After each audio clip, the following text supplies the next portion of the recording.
नमस्ते बच्चों। आज हम साइंस के पहले चैप्टर का वीडियो बनाने जा रहा हूं आप लोगों के लिए, और वो हिंदी में है। खास करके हिंदी वाले बच्चों के लिए मैं ये वीडियो बना रहा हूं, ठीक है। क्योंकि हिंदी वाले बच्चे साइंस से बहुत घबराते रहते हैं। घबराने की कोई बात नहीं है, बहुत आसान होता है। और साइंस में आप लोगों को डरने की कोई ज़रूरत नहीं है। अगर अच्छे से आप देखोगे तो बहुत एक सरल भाषा में, सरल रूप से आपको समझ में आएगा, ठीक है। तो आज मैं शुरू करने जा रहा हूँ फर्स्ट चैप्टर, रासायनिक अभिक्रिया और समीकरण, है ना। यही है ना चैप्टर है आपका रासायनिक अभिक्रिया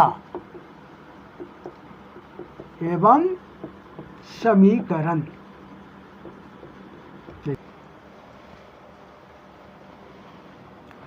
रासायनिक, फिर से लिख देता हूं, रासायनिक अभिक्रिया एवं समीकरण।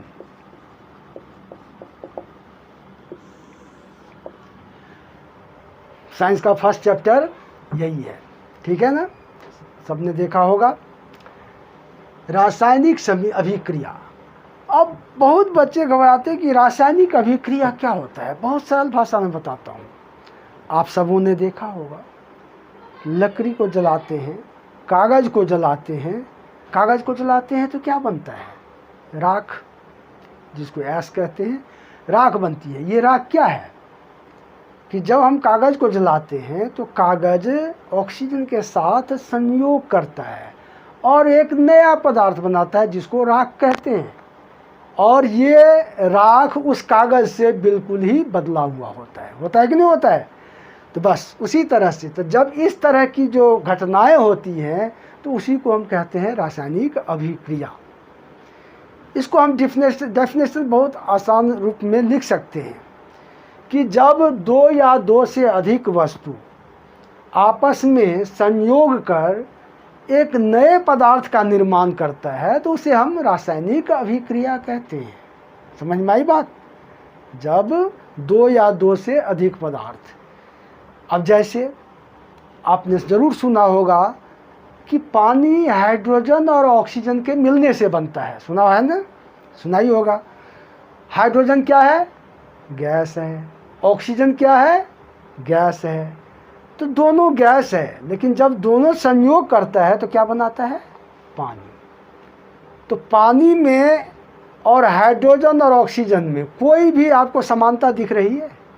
कोई भी समानता नहीं दिख रही, क्योंकि वो दोनों गैस है और ये लिक्विड है, माने तरल है, द्रव बन जाता है। तो इस तरह से जो एक नए पदार्थ का निर्माण हुआ, तो इसी प्रक्रिया को हम कहते हैं रासायनिक अभिक्रिया। ओके। तो इसको हम, अगर पेपर में आपको ज़रूरत हो, कभी पूछ दिया कि रासायनिक अभिक्रिया किसे कहते हैं, तो क्या लिखेंगे? तो यही लिखेंगे, जब दो या दो से अधिक पदार्थ मिलकर या संयोग कर एक नए पदार्थ का निर्माण करता है, ठीक है, निर्माण करता है, तो इसे हम रासायनिक अभिक्रिया कहते हैं। समझ गए? अभिक्रिया कहते हैं। ओके, ये इसका प्रॉपर डेफिनेशन हो गया, ठीक। अब इसका एक दो उदाहरण भी लिखना जरूरी होता है। तो कैसे लिखेंगे? तो जैसे बताओ, बहुत सिंपल सा है। ऐसे लिख देंगे, जैसे H2 + O2, ये दोनों मिलकर के बनाता है H2O, ठीक है। Mg + O2, ये दोनों मिलकर के क्या बनाता है? MgO। N2 + H2, ये दोनों मिलके बनाता है NH3। हाँ, एक चीज़ और बात है कि खास करके आप लोगों के लिए कि आपको, जैसे मैंने ये लिखा हाइड्रोजन और ऑक्सीजन, आपको ये तो पता होना चाहिए ना कि ये हाइड्रोजन होता है, ये सिंबल हम पिछले क्लास से पढ़ रहे हैं, 9th में पढ़ा होगा आपने।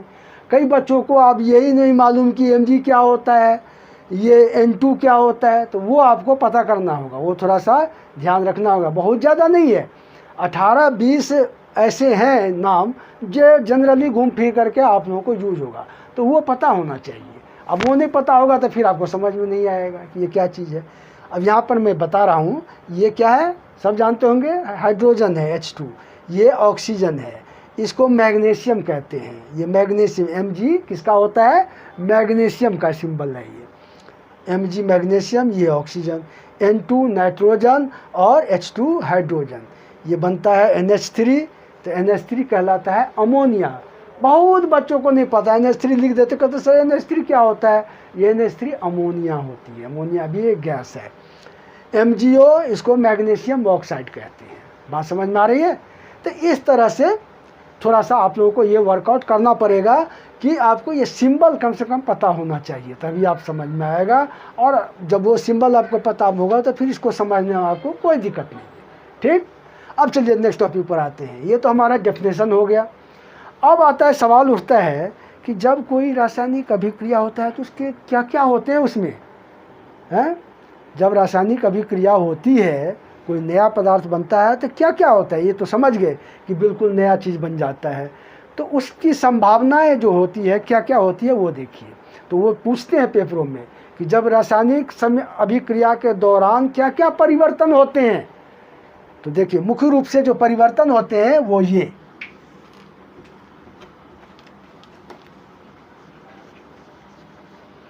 देखिए पहला परिवर्तन होता है अवस्था में परिवर्तन। अवस्था में परिवर्तन, ठीक है। अवस्था मतलब अब ठोस के रूप में है लेकिन नया पदार्थ जो बना वो द्रव है, गैस के रूप में है नया पदार्थ बना वो द्रव है, या द्रव के रूप में है नया पदार्थ बना वो ठोस है।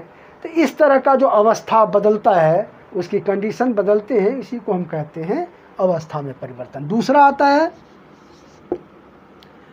रंग में परिवर्तन। रंग में परिवर्तन,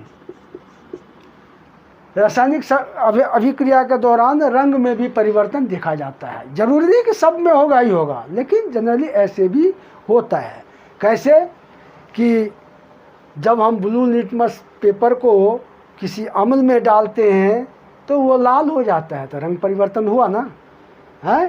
तो वही चीज़ होता है, तो रंग में परिवर्तन होता है। तीसरा आता है गैसों का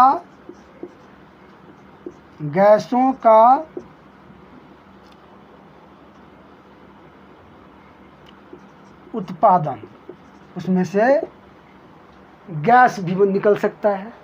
जैसे पेपर को आप जलाते हैं तो एसिड बनते हैं, राख बनता है, और साथ साथ आपने देखा होगा कि धुआं निकलता है, हैं?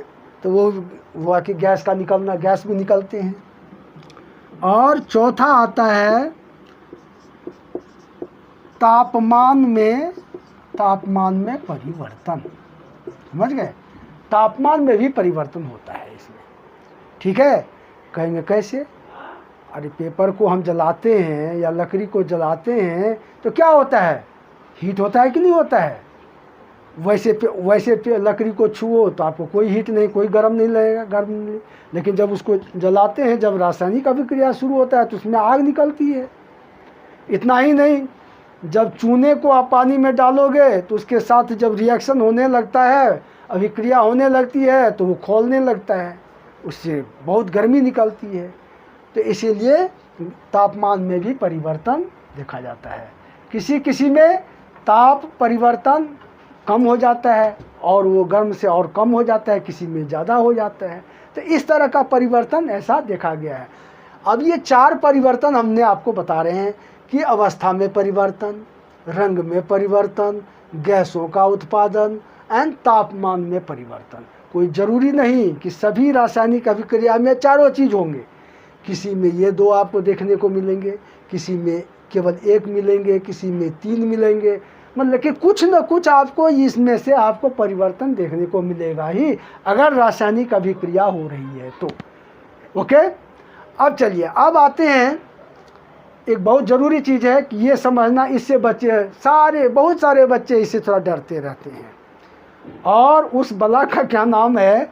उस बला का नाम है रासायनिक समीकरण। ठीक है, रासायनिक समीकरण। तो इसको बड़े हम सरल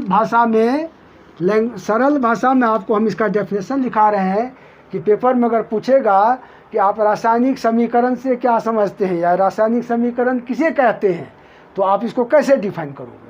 तो इसका बहुत अच्छा मैं डेफिनेशन आपको लिखा रहा हूँ, एकदम आसानी से याद भी हो जाएगा। अच्छा, एक चीज़ बताओ कि आपने संकेत और अनुसूत्र के बारे नाम सुना होगा। संकेत और अनुसूत्र ये 9th में ही सिखाया गया होगा।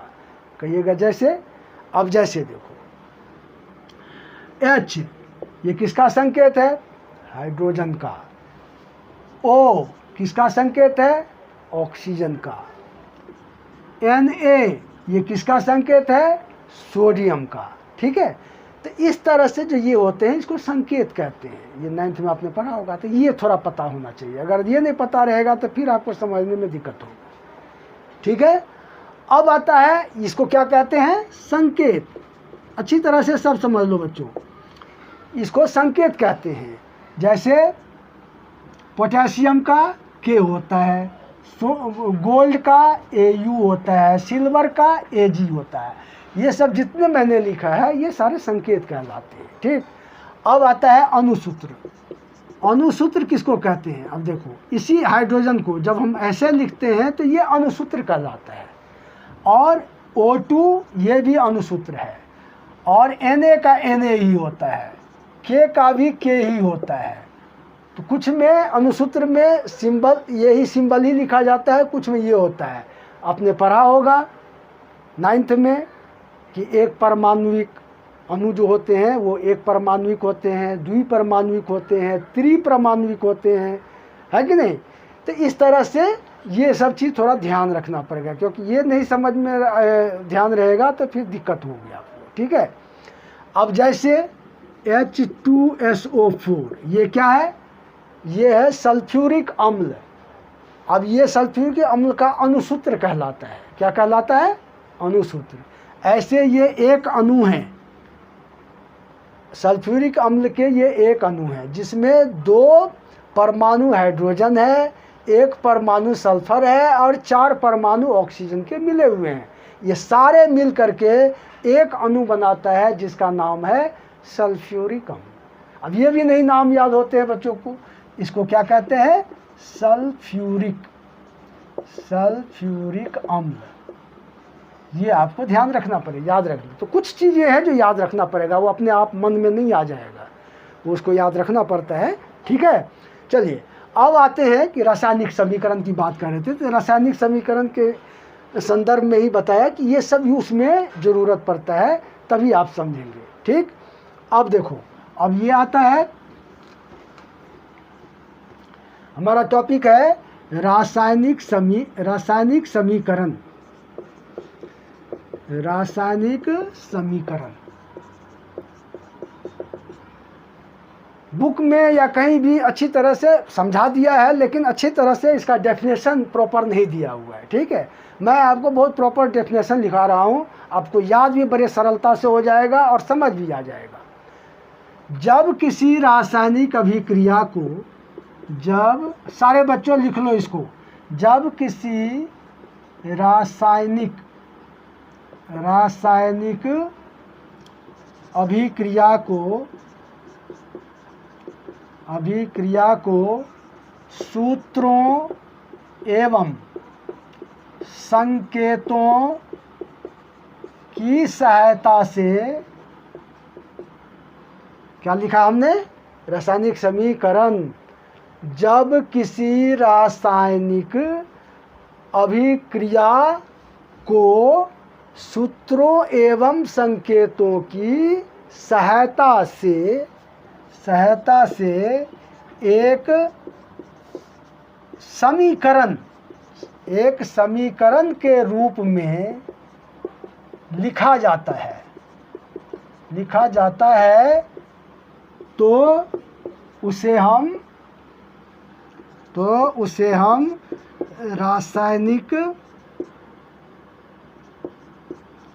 रासायनिक समीकरण कहते हैं। देखो, अब देखो बच्चों, समझने में किसी को दिक्कत है दिक्कत? ध्यान से देखो, जब किसी रासायनिक अभिक्रिया को सूत्र अभी बताया था हम आपको, मैंने अभी बताया कि सूत्र क्या होता है और संकेत क्या होता है, बताया था ना। तो सूत्रों एवं संकेतों की सहायता से एक समीकरण के रूप में लिखा जाता है तो उसे हम रासायनिक समीकरण कहते हैं। अब जैसे देखिए, जैसे Mg plus H2SO4 gives MgSO4 plus H2, ठीक है, ये एक समीकरण कहलाता है, रासायनिक समीकरण कहलाता है। इसमें दो भाग होते हैं, ये LHS देख रहे हो बाईं तरफ, ये दाईं तरफ। इसको क्या कहते हैं? प्रतिकारक। इसको कहते हैं प्रतिकारक, इसको कहते हैं प्रतिफल, ठीक है। बाईं तरफ वाले को प्रतिकारक कहते हैं या अभिकारक कहते हैं, या अभिकारक भी सबसे अच्छा होगा, अभिकारक लिख दो सबसे अच्छा, अभिकारक और प्रतिफल। तो ये जो देख रहे हैं, ये तीर का निशान जो है, ये इसके बाईं तरफ जो होते हैं इसको हम कहते हैं अभिकारक, इसके दाईं तरफ को प्रतिफल कहते हैं। और इस तरह से ये एक इक्वेशन का रूप बन जाता है, इसीलिए इसे हम क्या कहते हैं? रासायनिक समीकरण। क्योंकि आपको रसायन शास्त्र में जो भी क्वेश्चन है, जो भी टॉपिक है, तो सब में ये रासायनिक समीकरण का उपयोग होता है, और इसके बिना आप फिर अधूरा होता है। जिस क्वेश्चन में, जिस टॉपिक में ये है, उसमें आपको, या कई बच्चे रटते हैं, लेकिन अगर ठीक से आप इसको समझ लोगे तो आपको रटने की ज़रूरत उतना नहीं पड़ेगा, केवल ध्यान रखना पड़ेगा, उससे हो जाएगा। दूसरा एग्जाम्पल, जैसे देखिए H2 plus O2 gives H2O, ये भी एक रासायनिक समीकरण का उदाहरण हो गया। चलिए, तो अगर आपने नहीं लिखा है तो इसको पॉज करके लिख लेना, क्योंकि बहुत ही सरल भाषा में हमने लिखाया है। ऐसे डेफिनेशन आपको बुक में नहीं मिलेगा।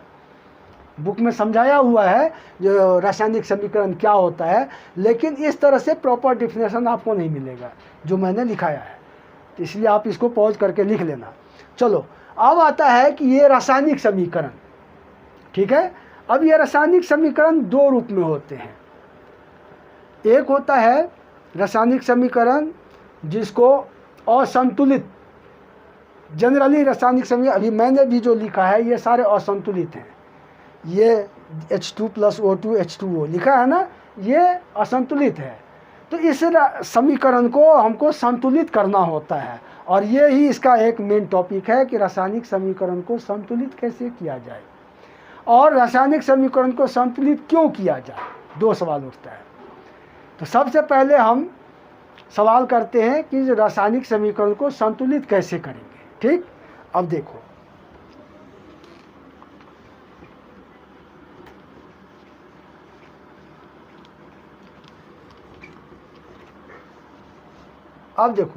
अब आता है कि रासायनिक समीकरण को संतुलित कैसे करें। सबसे पहले मैं आपको समझा रहा हूँ, ये बहुत गौर से देखना, क्योंकि इसके बुक में भी बहुत सारे क्वेश्चन हैं, और ये हर बच्चे को थोड़ा सा प्रैक्टिस होनी चाहिए, प्रैक्टिस करना पड़ेगा। ऐसे कोई फार्मूला नहीं है कि एक लाइन में आप समझ जाओगे, ठीक है। अब देखो कैसे है, जैसे H2 प्लस O2, ये क्या बना रहा है? H2O। हाइड्रोजन के दो परमाणु, ऑक्सीजन के दो परमाणु, ये दोनों जब कंबाइंड होते हैं, मिलते हैं, तो ये बनता है H2O, पानी के एक अणु बनाता है।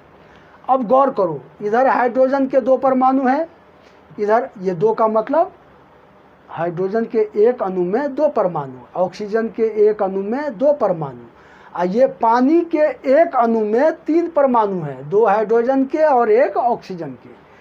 तो अब हमको इसमें सबको अलग अलग संतुलित करना पड़ता है, बराबर करना पड़ता है। कैसे? अब इधर हाइड्रोजन के 2, ऑक्सीजन के 2, तो इधर हाइड्रोजन के 2 तो इधर भी हाइड्रोजन के 2 हैं, ये तो बराबर है। लेकिन ऑक्सीजन के इधर 2 हैं, इधर 1 ही हैं। अब ये असंतुलित है। सबको अलग अलग से, जितने भी ये एलिमेंट होते हैं, तत्व होते हैं, सबको अलग अलग से देखना पड़ेगा आपको। तो हाइड्रोजन तो बराबर है, इधर भी 2 है, इधर भी 2 है, लेकिन ऑक्सीजन बराबर नहीं है। अब इसको बराबर करने के लिए हम कैसे करें? तो संतुलित करने के लिए एक चीज़ है, देखिए कई बच्चे कहते हैं कि अच्छा तो नहीं है तो यहाँ ऐसे लगा देंगे। नहीं, ऐसे नहीं लगा सकते, इधर हम नहीं लगा सकते। ये एक अणु है तो इसके स्टार्टिंग में हम नंबर लगा सकते हैं, किसी भी तत्व के पहले लगा सकते हैं, आगे या बीच में हम नहीं लगा सकते। तो अब हम क्या करते हैं कि ऑक्सीजन इधर 2 है, इधर 1 है, तो हम यहाँ पे 2 लगा देते हैं ऐसे। अब ये 2 जो लगा दिया, तो ये 2 का मतलब हुआ कि इन दोनों से इसको मल्टीप्लाई करो, ठीक है, ये दोनों से। अब हाइड्रोजन में 2 तो पहले से है, तो 2 को 2 से मल्टीप्लाई करेंगे तो कितना होगा? 4, ये 4 हो गया अब हाइड्रोजन। और 2 को ऑक्सीजन से इंटू करेंगे तो 2 हुआ, तो 2 ऑक्सीजन, इधर 2 ऑक्सीजन, तो ऑक्सीजन अब बराबर हो गया। अब ऑक्सीजन बराबर हो गया तो हाइड्रोजन बिगड़ गया। हाइड्रोजन इधर 4 हो गए, इधर 2 ही हैं। तो अब इसको तो अब और नहीं कुछ कर सकते, तो हम इसको बढ़ा सकते हैं। इसके पीछे ये 2 लगा दिया। अब देखो, आप खुद से देखो, हाइड्रोजन 2 दूनी 4, 4 हाइड्रोजन बोलेंगे इसको आप। ऑक्सीजन 2, इधर आ जाइए, 2 दूनी 4 हाइड्रोजन और 2 ऑक्सीजन। समझ में आई बात? तो इस तरह से जो हम प्रक्रिया करते हैं, इसी को कहते हैं समीकरण को संतुलित करना। संतुलित को कैसे करते हैं, ये तरीका। एक मैंने सिंपल उदाहरण दिया है, एक और उदाहरण के द्वारा समझा रहा हूँ, आप समझो। अब इसकी प्रैक्टिस आपको बहुत करना पड़ेगा, और ये भी पेपर में आते ही आते हैं। कैसे? दूसरा N2 + H2, ये बनता है NH3 ऐसे। नाइट्रोजन और हाइड्रोजन दोनों जब संयोग करता है तो बनाता है अमोनिया। इसको क्या बोलते हैं? अभी पीछे मैंने बता रखा है, इसको बोलते हैं अमोनिया। अब इसको कैसे करेंगे, जरा ट्राई करो, कोशिश करो। अभी बताया हूँ ऊपर में कैसे करते हैं, उसी तरह का जस्ट मैंने दिया है, तो थोड़ा ट्राई करो। नाइट्रोजन इधर कितने हैं? 2, इधर कितने हैं? 1। तो नाइट्रोजन भी अनबैलेंस्ड है, ठीक है। हाइड्रोजन इधर कितने हैं? 2, इधर हाइड्रोजन कितने हैं? 3। ये भी, इसमें क्या है कि दोनों ही मतलब असंतुलित हैं, दोनों में से कोई भी नहीं, दोनों तरफ बराबर है, सब अलग अलग है। अब इसको आपको बराबर करना है, तो कैसे करेंगे? अब हाइड्रोजन यहाँ, यही इसी को पकड़ते हैं पहले। हाइड्रोजन यहाँ 2 है, हाइड्रोजन 3 है, तो 2 को आप 3 बना सकते हो? नहीं बना सकते। या 3 को 2 बना सकते हो? नहीं बना सकते। तो 2 और 3 का बताओ लघुत्तम क्या होता है? एलसीएम। एलसीएम तो आप जानते हो, ओरल बताओ। 2 और 3 का एलसीएम क्या होगा? क्योंकि आप 10th में पढ़ते हो, तो आप बच्चों की तरह लिख के निकालोगे, ऐसी कोई बात नहीं, तो छोटे छोटे नंबर हैं। 2 और 3 का एलसीएम ओरली आप निकाल सकते हो। इन दोनों को मल्टीप्लाई कर लो, कितना हुआ? 6। तो 2 और 3 का एलसीएम हुआ 6। अब आपको बनाना है कि हमको 6 करना है, ये हाइड्रोजन को 6 करना है। तो ये हाइड्रोजन 3 तो पहले से है, यहाँ 3 देख रहे हैं, तो 3 को किस से मल्टीप्लाई करेंगे जो 6 होगा? ऑलरेडी 2 से। तो 2 को हम मैं पहले ही बता रखा हूँ कि इसके बीच में हम नहीं लगा सकते, हम जो भी लगाएंगे यहाँ लगाएंगे स्टार्टिंग में, ठीक है। यहाँ 2 हमने लगा दिया, 2 लगा दिया तो 2 3 जा 6 हाइड्रोजन तो हो गया। लेकिन ये लगाने से ये बढ़ गया 2n, ये हो गया 2n, तो 2n हो गया, तो ये इधर भी 2n है, ये भी बराबर हो गया। बात समझ रहे हैं? ये बराबर हो गया। अब हाइड्रोजन इधर आपका 6 हो गया, लेकिन इधर कितना है? 2। तो इसको 6 बनाने के लिए क्या करना पड़ेगा? यहाँ 3 हम लगा देंगे। समझ में आ रही है? यहाँ 3 अब आप गौर से देखो, नाइट्रोजन 2 इधर है तो इधर भी ये 2n नाइट्रोजन 2 है। हाइड्रोजन इधर 3 2 जा 6 हुआ तो इधर 2 3 जा 6 हाइड्रोजन, माने 6 हाइड्रोजन इधर है, इधर भी 6 हाइड्रोजन हो गए। इधर 2 नाइट्रोजन तो इधर भी 2 नाइट्रोजन, दोनों तरफ दोनों नाइट्रोजन और हाइड्रोजन दोनों तरफ बराबर बराबर हो गए। और इसी प्रोसेस को, इसी प्रक्रिया को ही हम संतुलित करना कहते हैं। समझ में आई बात? तो संतुलित हम ऐसे ही करते हैं। तो ये बहुत ही छोटा सा उदाहरण मैंने आपको समझाया है, छोटे से इक्वेशन लेके बताया है। इसके थोड़े बड़े बड़े भी होते हैं, ऐसे भी बड़े बड़े होंगे कि इधर भी 2 बराबर रहेगा, इधर भी 2 बराबर रहेगा, तो सबको अलग अलग उसमें आपको करना पड़ेगा। तो कोई दिक्कत नहीं है, प्रैक्टिस करोगे तो जा। हाँ, तब ये चाहोगे कि एक देख लिया समझ लिया अब इसी पर हम सब कर देंगे, ऐसे नहीं होगा। आपको वर्कआउट करना पड़ेगा, प्रैक्टिस करना पड़ेगा। बुक में बहुत सारे हैं क्वेश्चन, 4-5 क्वेश्चन केवल ये संतुलित करने पर है। ठीक है? तो मैं जैसे बता रहा था कि ये तो सिंपल था तो आसानी से पकड़ में आ जाता है कि इसको हम कैसे कर सकते हैं, तो वो आसानी से हो जाए। अब जैसे मैं एक एग्जांपल दे रहा हूँ कि जैसे ये क्वेश्चन है, थोड़ा सा लंबा है, अब इसमें आपको बैलेंस करना है। तो कोई दिक्कत बात नहीं, आप एक एक करके करो, आपको आसानी से समझ में आ जाएगा। अब आपको क्या करना है, अब आपको ये पता होना चाहिए पीबी लेड होता है, इसको कहते हैं लेड नाइट्रेट। तो अब देखो इधर पीबी कितनी है, 1 है, इधर पीबी 1 है। गुड। अब इधर जो है NO3 ब्रैकेट के अंदर में है, ये 2 बाहर है, तो इसका मतलब ये 2 से अंदर वाले को इंटू होगा, तो 2 नाइट्रोजन और 6 ऑक्सीजन। तो नाइट्रोजन यहाँ 1 है और ऑक्सीजन 6 है, तो 2 और 2 4 1 5 ऑक्सीजन है। सब भी माने उल्टे पुल्टे हैं, तो कैसे होगा ये?